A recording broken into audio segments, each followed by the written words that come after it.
மீண்டும் சந்திப்பதில் ரொம்ப மகிழ்ச்சி. ஒரு பலூனை வந்து ஒரு குழந்தைகிட்ட கொடுத்தோம்னா ரொம்ப சந்தோஷமாக விளையாடும். அதே இது நம்மள்ட்ட ஒரு பலூனை கொடுத்தோம்னா கொஞ்ச நேரம் பார்ப்போம், நல்லா இருக்கு, அப்படியே கொடுத்துருவோம். இதே மாதிரி தான் ஒரு பொம்மையும். இந்த நிலையாமை தாங்க எல்லாமே. இந்த நிலையாமையை நிலைச்சு நிற்கும்னு நினைக்கிறான் பாருங்களேன், அவன் தான் உலகத்தில் ரொம்ப ரொம்ப சோகத்தில் இருக்கான். எல்லாமே ஒரு நிலையாமைன்னு எடுத்துக்கிட்டோம்னா ரொம்ப வந்து நமக்கு வந்து ரொம்ப மன அமைதியாகவே இருக்குங்க. அந்த நிலையாமையை வந்து நம்ம புரிஞ்சுக்கிறது எப்படின்னா, எல்லாமே வந்து ஒரு செல்வம்ன்றது எப்படி வருதுன்னா, தியேட்டரில் வள்ளுவர் சொல்லும் போல நிலையாமைன்ற ஒரு அதிகாரத்தில் ரொம்ப அருமையாக சொல்லுவார். அதில் வந்து என்ன சொல்லுவார்னா, ஒரு கூத்தாடும் இடத்துல, அதாவது ஒரு ட்ராமா தியேட்டரோ சினிமா தியேட்டரில் கொஞ்சம் கொஞ்சமாக 6 மணிக்கு படம் போடுறான்னா 4 மணிலேருந்து கொஞ்சம் கொஞ்சமாக கூட்டம் உள்ளார வந்து சேரும். ஆனால் படம் முடிஞ்சதோடனே எல்லாரும் ஒரே சேர வெளியில் போயிடுவாங்க.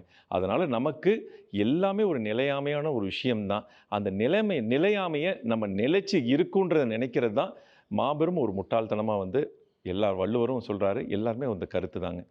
அதை வந்து நம்ம நிலைச்சி நம்ம மனசுக்குள்ளார வச்சுக்கிட்டு, இது இன்னைக்கு நிலைக்காதுப்பா, இன்னைக்கு வந்து ஒரு உறவாக இருக்கட்டும், ஒரு பணமாக இருக்கட்டும், நம்ம விரும்புகிற பொருளாக இருக்கட்டும், ஒரு பானைன்னு எடுத்துக்கலாங்க. அந்த பானை வந்து நமக்கு வேணால் தண்ணி பிடிக்கிறதுக்கு ஒரு அளவுக்கு வந்து அதோட வேல்யூவை நம்ம சொல்லலாம். இன்னொருத்தர் ரொம்ப தண்ணி கஷ்டமான இருக்கிற ஊரில் வந்து ரொம்ப வேல்யூவாக இருக்கும். ஆனால் ஒரு வெளியில் போய் வச்சோம்னா ஒரு குழந்தைகிட்ட கொடுத்தோம்னா டமால் போட்டு ஒரு பானையை உடைச்சிடும். அது மாதிரி தான் ஒரு பொருளுமே நம்ம எடுத்துக்கிட்டோம்னா எதுவுமே ஒரு வந்து காரணம், அதாவது டிரான்சாக்ஷனல் பர்பஸ் தான். பணமாகட்டும், பானையாகட்டும், எது ஒன்றுமே ஒரு டிரான்சாக்ஷனல் உறவாகட்டும், டிரான்சாக்ஷனல் பர்பஸ் தான்.